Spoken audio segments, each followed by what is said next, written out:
महाराष्ट्राच्या राजकारणात आज इतिहास घडतोय. आजची बातमी ऐकून अनेकांना धक्का बसेल, कारण जे घडतंय ते फक्त बातमी नाही, तर पुढच्या राजकारणाची नांदी आहे.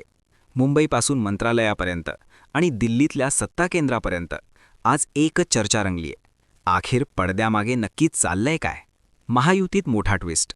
भाजप आणि शिंदे गट पुन्हा एकाच दिशेने चाललेत का?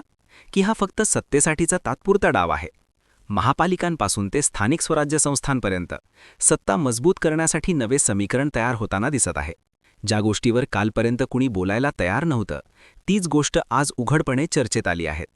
राजकीय वर्तुळात हालचाली वाढल्या आहेत. बैठका, फोन कॉल्स, गुप्त चर्चा आणि प्रत्येकाच्याच मनात एकच प्रश्न: हा डाव यशस्वी ठरणार का? आणि आता थेट सर्वोच्च न्यायालयात पोहोचलेलं राजकारण. स्थानिक स्वराज्य संस्थांमधील आरक्षणाचा मुद्दा आता फक्त कायदेशीर नाही, तर थेट राजकीय वादाचा विषय बनला आहे. जर कोर्टाचा निर्णय वेगळा आला तर निवडणुकांचं गणित बदलणार, सरकारची कोंडी होणार आणि विरोधकांना नवं हत्यार मिळणार. या एका मुद्द्यामुळे राज्याचं राजकारण पूर्णपणे वेगळ्या वळणावर जाण्याची शक्यता आहे. पण थांबा, अजून धक्का बाकी आहे. राज्यात एका पक्षाची अचानक वाढ मोठ्या पक्षांच्या डोळ्यात खुपत आहे.